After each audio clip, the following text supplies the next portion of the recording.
দুপুর 2:15 থেকে রাত 9টা টানা প্রায় 7 ঘণ্টা জ্বলতে থাকে ঢাকার হযরত শাহজালাল আন্তর্জাতিক বিমানবন্দরের কার্গো ভিলেজ। পরিস্থিতি স্বাভাবিক হয় রাত 9টায়। এরপর থেকে ফ্লাইট চলাচল সহ বিমানবন্দরের সব কার্যক্রম আবারও শুরু হয়। বিমানবন্দরের উত্তর পূর্ব অংশের কার্গো ভিলেজে আগুনের সূত্রপাত।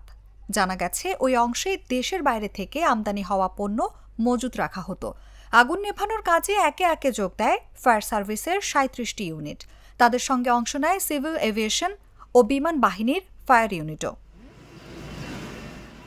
ঘটনাস্থল থেকে প্রত্যক্ষদর্শীরা জানান, দুপুরের পর 8 নম্বর গেটের কাছে কার্গো ভিলেজ থেকে ধোঁয়া দেখতে পান তারা।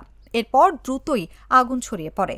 দুপুরের পর এই ঘটনার কয়েকটি ভিডিও ছড়িয়ে পড়ে সামাজিক মাধ্যমে, যেখানে দেখা যায় কার্গো ভিলেজে লাগা এই আগুনে ধোঁয়াচ্ছন্ন হয়ে পড়েছে পুরো এলাকা।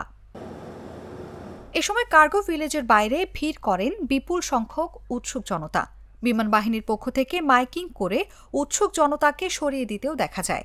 আগুন নেভানোর কাজে নিয়োজিত একজন ফায়ার ফাইটার গণমাধ্যমকে জানান, আগুনের পাশাপাশি কার্গো ভিলেজের ওই অংশে থাকা কয়েকটি ড্রাম বিস্ফোরিত হতে দেখেছেন তিনি। আগুনের এই ঘটনায় বিপাকে পড়েন আন্তর্জাতিক ও অভ্যন্তরীণ ফ্লাইটের সাধারণ যাত্রীরা। বিমান চলাচল বন্ধ থাকায় ঘণ্টার পর ঘণ্টা বিমানবন্দরেই অপেক্ষা করতে বাধ্য হন তারা। এদিকে হযরত শাহজালাল আন্তর্জাতিক বিমানবন্দরে কার্গো ভিলেজে লাগা আগুনের কারণে যারা ক্ষতিগ্রস্ত হয়েছে, আগামী 3 দিন তাদের অতিরিক্ত ফ্লাইটের সব চার্জ সরকার মওকুফ করেছে বলে জানিয়েছেন বেসামরিক বিমান পরিবহন ও পর্যটন উপদেষ্টা শেখ বশির উদ্দিন।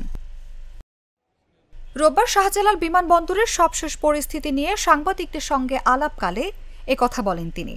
মাত্র কয়েকদিনের ব্যবধানে একাধিক অগ্নিকাণ্ড ঘটায় এগুলো নিছক দুর্ঘটনা নাকি নাশকতা, এমন প্রশ্ন তৈরি হয় অনেকের মধ্যে। সামাজিক যোগাযোগ মাধ্যমেও নানা ধরনের আলোচনা ছড়াতে দেখা যাচ্ছে। এই বিষয়ে উপদেষ্টা বলেন, বিমানবন্দরে আগুনের ঘটনায় সব ধরনের বিষয় মাথায় রেখেই অনুসন্ধান চলছে। এখানে কারো কোনো ব্যত্যয় আছে কিনা তা খতিয়ে দেখা হচ্ছে। যত ধরনের অভিযোগ রয়েছে সব আমলে নিয়েই তদন্ত চলছে। এদিকে বিজিএমইএ জানিয়েছে ক্ষতির পরিমাণ 1 বিলিয়ন ছাড়িয়ে যেতে পারে। এখন থেকে শুক্র ও শনিবার আমদানি পণ্য ছাড় করা যাবে। 36 ঘণ্টার মধ্যে পণ্য ছাড় করা যাবে। বিকল্প হিসেবে থার্ড টার্মিনালে আমদানি করা পণ্য রাখা হবে। অনুভা বিশ্বাস, জাগো নিউজ।